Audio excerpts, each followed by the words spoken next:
My story kind of starts off back in the first car job I ever had was in, as a matter of fact, it's this month that I celebrate 40 years in this business or around this business. I got my first car job in April of 1971, believe it or not. It was something that I did with some skill and got pretty good at it. The first place that I had was down on Broadwood. We had a little place and I was handling 10, 12 cars. And I rented that space, and then we decided to buy a building. I thought that it was God's calling that, hey, I should really get bigger, and we decided to buy our own real estate. And as a matter of fact, I thought that was going to be part of my retirement package. But I was stubborn. I wanted to be successful. I really wanted to make a go of it. And then 9/11 hits. And when 9/11 hit, I was sitting there with a lot full of late model off-lease cars. When the manufacturers came out with zero interest on brand new ones, really put us in a real tough spot. Really a tough road to unload all that inventory, and we were losing money. But you have to make decisions quick. You got to get out of them, or you're really going to take a bath, even worse. And I got in debt pretty good. I started borrowing some money, and always figuring I was going to catch back up, and things were always going to get better, and things were always going to get better. I didn't realize that he was that far in. I know sometimes he would get really agitated and he would say, we can't spend any money, don't spend any money. And then he wouldn't say anything for a while, and it seemed like we still had money coming in, so I thought, he must have worked that out, so I didn't really worry about it. I was determined I wasn't going to fail at something again. I was going to make this work. And as I look back, the Lord was just allowing me to get deeper. And no matter what I did, it seemed like it just didn't work. Sherry and I met when we first met. We got married the first time when we were like 25. And I was probably a full-blown alcoholic then. And I drank for another 12 years. I got sober in 1982. I was 37 years old.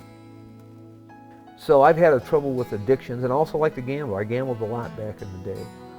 Poker games and ball games and all sorts of things. When I sobered up, it even created some problems for us later on. Sherry, we got a divorce over it.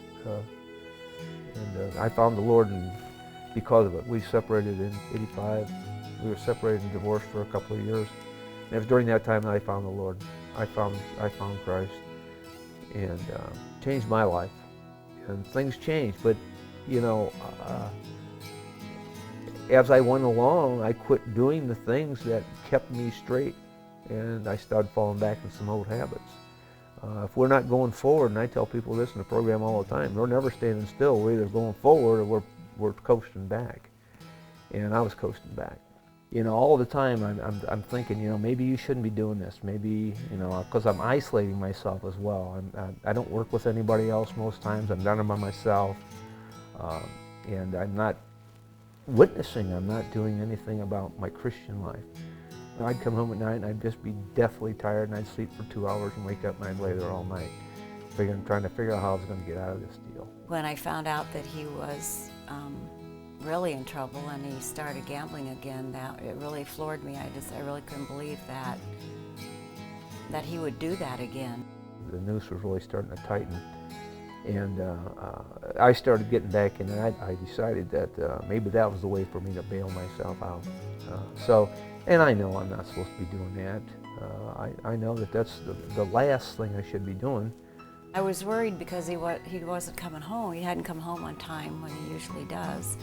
He used to do that years ago when he drank, so he was never home. But after he got sober and we both came to Christ, he was home every night when he was supposed to be. So it was really unusual that he didn't come home that night. So I called him on his cell phone, and he answered me, and he was in Michigan City. And I said, I can't believe you're doing. I can't believe you're up there. What do you think you're doing? God is not going to honor this, that you're doing that. And he said, I know. He says, I'm not winning. I can't win. He doesn't want me to win. I drove home. It was about 4 o'clock, 5 o'clock in the morning. I know I come home, laid down for about a half hour, and had to go into work the next day.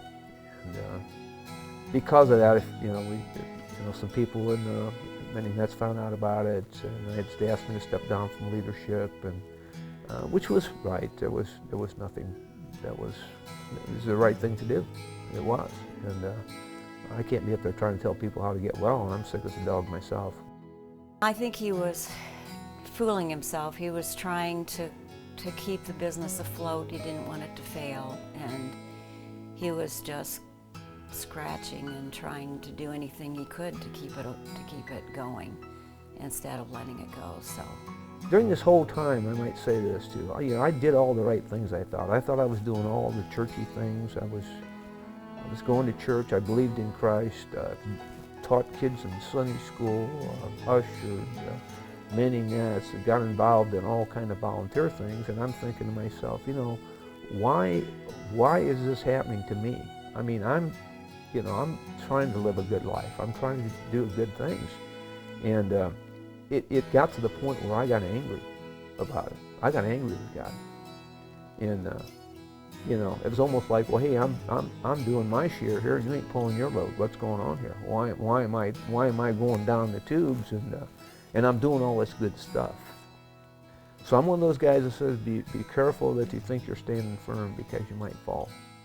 And that's my case. I mean, the pride came before the fall, and the fall was pretty hard. I don't try to do all the right things anymore. I just do the next thing in front of me, and I try to do that right. And hopefully it'll work out.